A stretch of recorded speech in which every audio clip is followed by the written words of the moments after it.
Good morning, my brothers and sisters in Christ. I bring greetings in the name of Jesus. యేసుక్రీస్తు వారి శ్రేష్టమైన నామంలో మీ అందరికీ శుభాలు ప్రకటిస్తున్నాను. ప్రతి ఉదయాన్నే మనం ఈ విధంగా దేవుని పాద సన్నిధిలో చేరి ఆయన దివ్య వాగ్దానాలు ధ్యానం చేయడానికి దేవుడు గొప్ప సమయాన్ని మనకు అనుగ్రహిస్తున్నారు.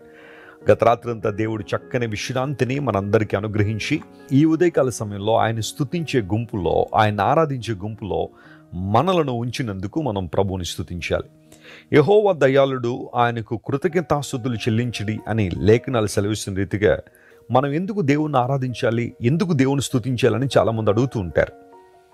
దేవుని స్తుతించడానికి మన దగ్గరున్న కారణాల్లో ప్రప్రథమైంది దేవుడు మంచివాడు గనుక, ఆయన దయాళుడు గనుక. నీ జీవితంలో దేవుడు ఎల్లప్పుడూ కూడా తన మంచి ప్రణాళికలు నెరవేర్చడానికి ఆయన అభిలషిస్తున్నారు, ఇష్టపడుతున్నారు. ప్రతిరోజు ఒక వాగ్దానాన్ని బైబిల్ నుంచి మనం ధ్యానం చేయడం వలన దేవునికి మరింత దగ్గరగా మనం రాగలుగుతున్నాం. దేవునికి దగ్గరగా జీవించడంలో ఎన్నో ఆశీర్వాదాలు ఉన్నాయి, ఎన్నో దీవెనలు ఉన్నాయి. వాటన్నిటిని కూడా మనం పొందుకోవాలనే ప్రభువు ఆశిస్తున్నారు. ఈరోజు వాగ్దానంగా ద్వితీయోపదేశకాండము 5వ అధ్యాయము 29వ వచనాన్ని మనం చదువుకుందాం. మీ దగ్గర పరిశుద్ధ గ్రంథాలుంటే తెరిచి చూడండి. Deuteronomy chapter 5 and verse 29. వారికిని వారి సంతానమునకునో నిత్యమును క్షేమము కలుగునట్లు వారు నా యందు భయభక్తులు కలిగి నా ఆజ్ఞలన్నిటినీ అనుసరించు మనస్సు వారికి ఉండిన మేలు. చదువుబడిన వాక్య భాగంలో దేవుడు తన ప్రజల గురించి మాట్లాడుతూ అంటున్నాడు, వారి సంతానమునకు నిత్యము క్షేమము కలుగునట్లు అనే మాట అక్కడ వాడాడు. మనకు మరియు మన సంతానమునకు నిత్యము క్షేమము కలగాలనే దేవుని యొక్క ఆలోచన. ప్రపంచంలో ఈ రోజుల్లో ఎక్కడ చూసినా భద్రత లేదు. ఇంటి నుండి బయటికి వెళ్ళిన వారు మరలా తిరిగి రాగలుగుతారా లేదా అన్న ప్రశ్నలు చాలామందికి వచ్చేస్తున్నాయి. ప్రపంచంలో కొన్ని సెన్సిటివ్ ఏరియాస్ ఉంటాయి. బయటికి వెళ్తే మరలా తిరిగి వస్తామన్న ఆ కాన్ఫిడెన్స్ చాలామందికి ఉండక ఇంకా వెళ్ళడమే అదే చివరి రోజు లేదా చివరి గడియలు అనుకున్నట్టుగానే చాలామంది వెళ్తున్నారు. ఒకవేళ అలాంటి పరిస్థితులు కాకపోయినా అన్నీ బాగున్నాయి అనుకున్న వాళ్ళు కూడా రోడ్ల మీదకి వెళ్ళి మళ్ళీ బయటికి రావడం లేదు. ఎన్నో యాక్సిడెంట్లు కావచ్చు, ప్రకృతి వైపరీత్యాలు కావచ్చు, అననుకూలత వాతావరణాన్ని బట్టి ఎన్నో ఇబ్బందులు, తీవ్రమైన పరిస్థితుల్లో చాలామంది నెట్టివేయబడుతున్నారు. అందరి హృదయాల్లో ఉన్న ఆలోచన ఏంటంటే క్షేమం కావాలి, భద్రత కావాలి. దేవుని దగ్గరికి మనం వస్తున్నామంటే, ఆయన దగ్గర మనం ప్రార్థన చేస్తున్నామంటే, మనం అడుగుతున్న చాలా ప్రార్థన అంశాల్లో ఒకటి ప్రాముఖ్యమైనది, దేవా నాకు క్షేమాన్ని దయచేయి అని చాలామంది అడుగుతూ ఉంటారు. కీర్తనకారుడు అంటాడు ఒక సందర్భంలో, దేవుడే నా క్షేమానికి ఆధారము అన్నాడు. ఈనాటికి మనం బ్రతికున్నామంటే, ఊపిరి తీసుకుంటున్నామంటే, జీవం కలిగి చలిస్తున్నామంటే అది కేవలం సర్వశక్తుడును మహోన్నతుడని దేవుని యొక్క కృప మాత్రమే. మన శక్తి, మన బలం, మన జ్ఞానం ఏది కాదు. ఎస్పెషల్లీ కరోనా పాండమిక్ సమయంలో ఎంతోమంది ధనికులైన వారు, జ్ఞానవంతులైన వారు, డబుల్ పిహెచ్డీలు చేసిన వాళ్ళు కావచ్చు, లేదా చాలామందికి వైద్యాన్ని అందించిన డాక్టర్లు కూడా, పీజీలు చదివిన డాక్టర్స్ కూడా చాలామంది తమ ప్రాణాలు కోల్పోయారు. వారికంటే మనం ఏదో గొప్పవాళ్ళమనో లేదా ఉన్నతమైన స్థితిలో ఉన్నామనో మనం కాపాడబడలేదు. కానీ దేవుడు మన ద్వారా తన ప్రణాళికలేవో ఇంకా ఈ భూమి మీద నెరవేర్చాలని ఆశిస్తున్నాడు. కాబట్టి మన జీవాన్ని పొడిగిస్తున్నాడు, మన క్షేమాన్ని దయచేస్తున్నాడు. నీ దేవుడు నీ క్షేమాన్ని దయచేయవాడు. ఒకవేళ ఈరోజు నీ ఆరోగ్యం కోసం చింతపడుతున్నావా, నీ భవిష్యత్తు కోసం ఏడుస్తున్నావా, ఏమోనండి విసిలిగా రేపు ఏమైద్దో, ఎల్లుండి ఏమవుద్దో, నా భర్తకి ఏమన్నా అయిపోద్దేమో, నా బిడ్డలకి ఏమన్నా అవుద్దేమో అని చాలామంది ఇదో రకమైన భయం ఉంటూ ఉంటుంది. కొంతమంది ప్యానిక్ అటాక్స్తో బాధపడుతూ ఉంటారు. ఫర్ ఎగ్జాంపుల్, ఆ అటాక్స్ ఎలా ఉంటాయంటే, ప్యానిక్ అటాక్స్ ఎలా ఉంటాయంటే, వంట చేస్తూ ఉంటారు. వంట చేసేటప్పుడు వారు ఆ వంట చేసే ఆ ప్రక్రియలో ఇప్పుడు గ్యాస్ పేలిపోద్దేమో లేదా మంటలు అంటుకుపోతాయేమో నాకని భయపడిపోతూ ఉంటారు. అది ప్యానిక్ అటాక్స్ అంటారు వాటిని. ఇంకా ఆ టైంలో వారికి చెమటలు పట్టేసి ఏం చేయాలో అర్థం కాని పరిస్థితి. కారులో ప్రయాణం చేస్తూ ఉంటారు, ఏమన్నా అయిపోద్దేమోనన్న భయం ఉంటుంది వారిలో.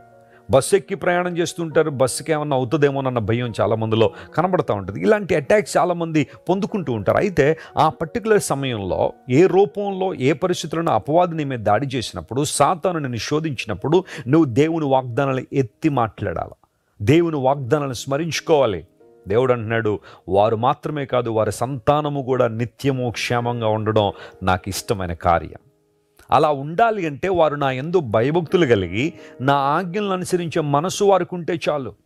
ఆ మనసు వారికి ఉంటే వారికి ఎంతో మేలు అని దేవుడు మాట్లాడుతున్నాడు. దేవుడు మన నుండి ఆశించేదేంటి? దేవుడు మన తలనీలాలు కోరుతున్నాడని కొంతమంది తలనీలాలు ఇస్తూ ఉంటారు, లేదా పువ్వులు పలహారాలు కోరుతున్నాడేమో అని చాలామంది ఆశపడుతూ ఉంటారు. కానీ నిజదేవుడు నీ నుండి ఆశిస్తుంది ఏంటో తెలుసా? నీకు ఆయన యందు భయభక్తులు ఉండాలి, ఆయన ఆజ్ఞలను అనుసరించే మనస్సు నీలో ఉండాలి. నీ సొంత అభిప్రాయాల మీద, నీ సొంత ఆలోచనల మీద, నీ స్వ అభిప్రాయాల మీద నువ్వు ఆధారపడాలని దేవుడు ఎప్పుడు చెప్పలేదు. ఆయన మీద, దేవుడు సత్యవంతుడు గనుక, ఆయనలో ఏ అబద్ధము లేదు గనుక, ఆయన న్యాయవంతుడు కాబట్టి, ఆయన మాట సత్యమైంది కాబట్టి, దేవుని మాట మీద మనం ఆధారపడి జీవించగలిగితే, యేసుక్రీస్తు ప్రభువారిని మనం పునాదిగా మార్చుకోగలిగితే, అప్పుడు దేవుని నుండి మనం మేలు పొందుకుంటాం.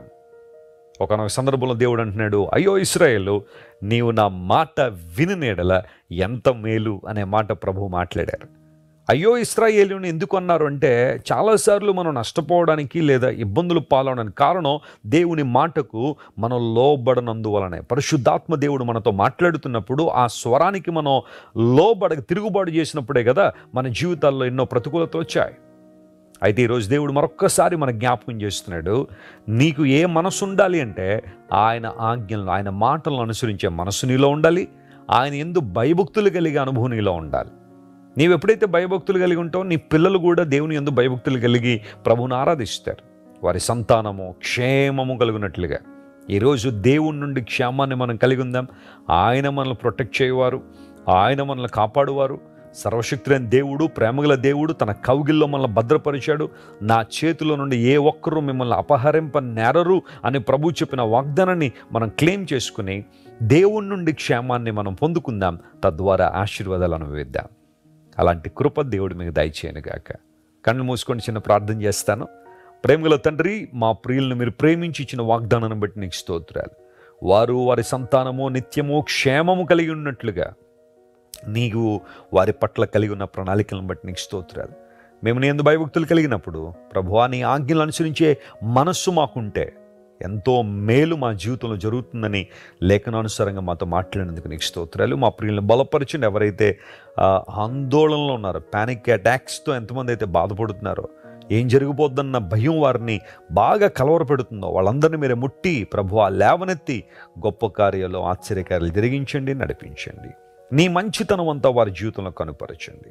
ఘనత, మహిమ, ప్రభావం నీకు మాత్రమే ఆరోపిస్తూ యేసుక్రీస్తు వారి శ్రేష్టమైన నామం పేరిట అడిగి వేడుకొనిచున్నాం తండ్రి.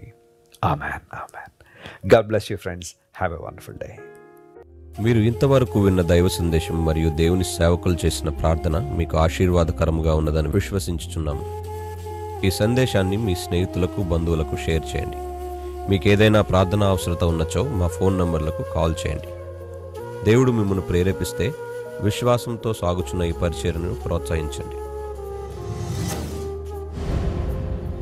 మరిన్ని వర్తమానాలు, పాటలు వినుటకు జాన్ వెస్లీ మినిస్ట్రీస్ అను మా యూట్యూబ్ ఛానల్ను సబ్స్క్రైబ్ చేసుకోండి.